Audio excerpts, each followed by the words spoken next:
Hi you guys. So wasp season has arrived. So we pulled out some old traps. You know, you're familiar with this kind, right? And then I don't know if you've ever seen one of these before, but it's the same kind of well, it's the same kind of deal. You put a top on it, and then the critter flies into here, goes into the vessel and can't get out, and it's all made of glass. This is a newer version of a very old style, so you can still buy these. Some people put water in these. These don't take water, but you can put water in these so the little critters drowned. And then we're going to make a couple traps if you don't have any of these at home, so I'll show you a couple different ways to make a trap. Wasps and hornets eat meat. They're carnivores, where bees don't. They stick mostly to pollens and nectar or sugar water, you know, that kind of stuff, so they'll go to like the hummingbird feeders and stuff.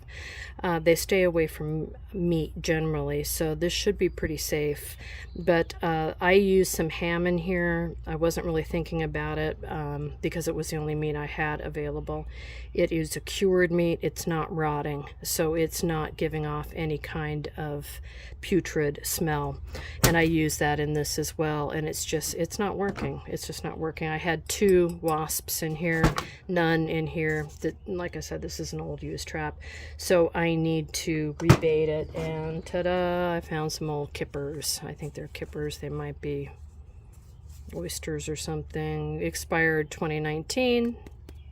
Good use of that. So we're going to fill this trap and this trap. And then I have another ubiquitous Coca-Cola bottle. We'll make a trap out of that. You've probably seen these before.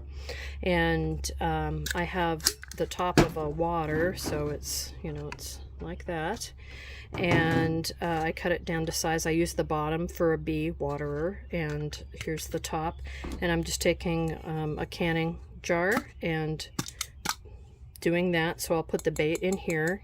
The bees will fly, or not the bees, excuse me, the hornets or the wasps or yellow jackets will fly in through this hole down to get the bait, but they're not coordinated enough to get back out.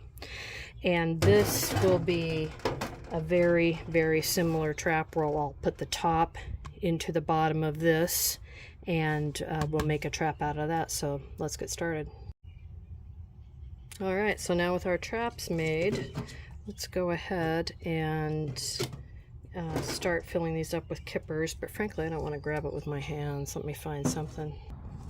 Alright, so this trap and this trap are by far the easiest to fill because you just take the tops out. Actually, I'm going to move you over here. And then we'll... Ugh. I don't like kippers, they just stink. Oh god. Plop plop. What are they, like 99 cents a container or something? Not very much money. Nice and gucky. Still smells good though. I mean, edible, not good.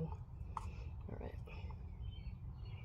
I'm not going to add water because I want it to be nice and stinky, although I could in the future. So done and done.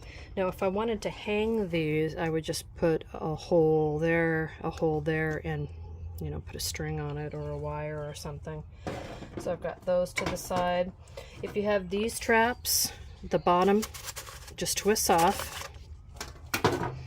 Here is the thing that holds the bait.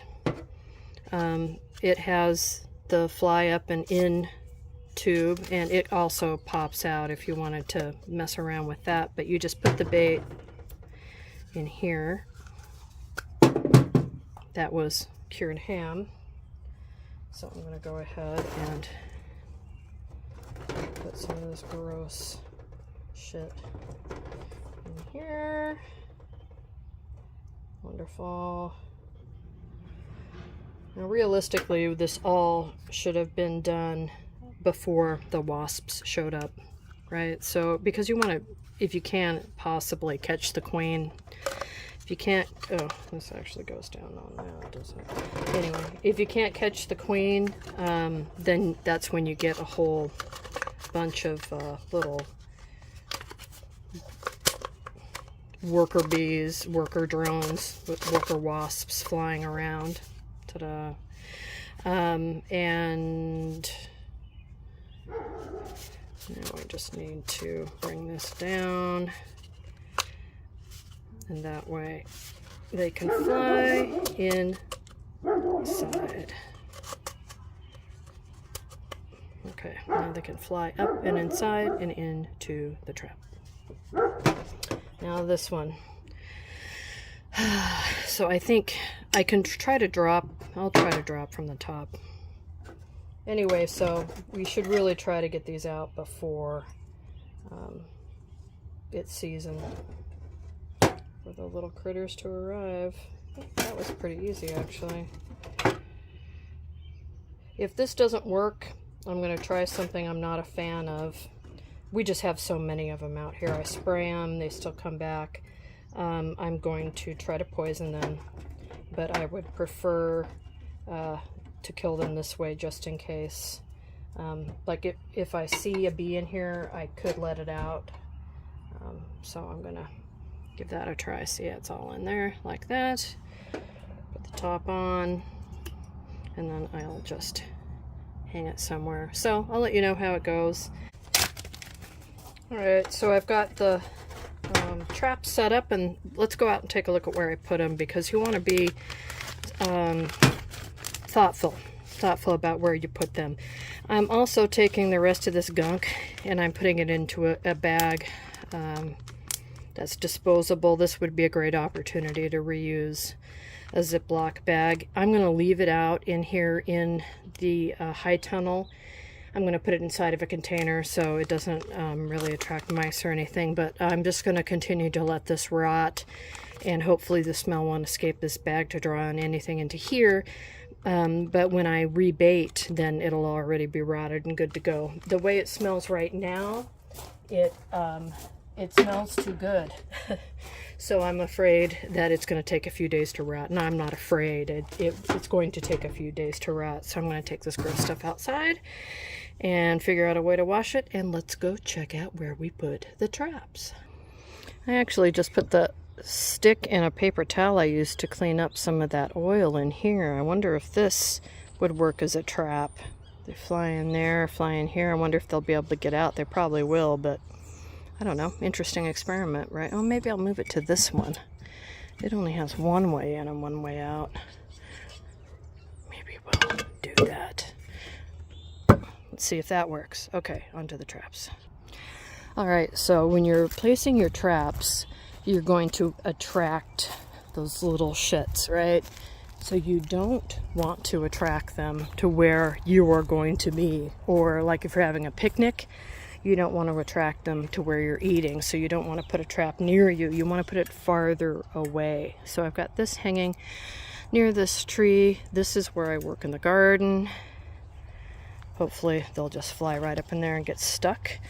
Second one, I put, where'd I put? Oh, over here by the gate.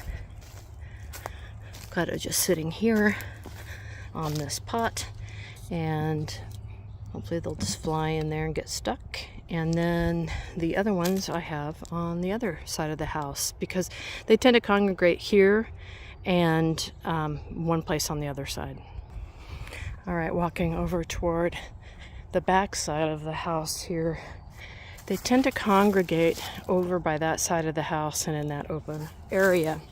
So I put the larger homemade trap up here, and you can see I put a rock in the bottom, and then that the oil and stuff is just sitting down here. They don't need to be able to see the food to fly in here and want to get it. They just need to be able to smell it, so they can still definitely smell it, and hopefully the rock will keep it on this post. And then I've got hummingbird feeders out here. They're more attracted to meat than they seem to be with the sugar. So hopefully they won't go to this, but they will go to this. So we'll see what happens. I'll keep you posted. Thanks for watching. Bye.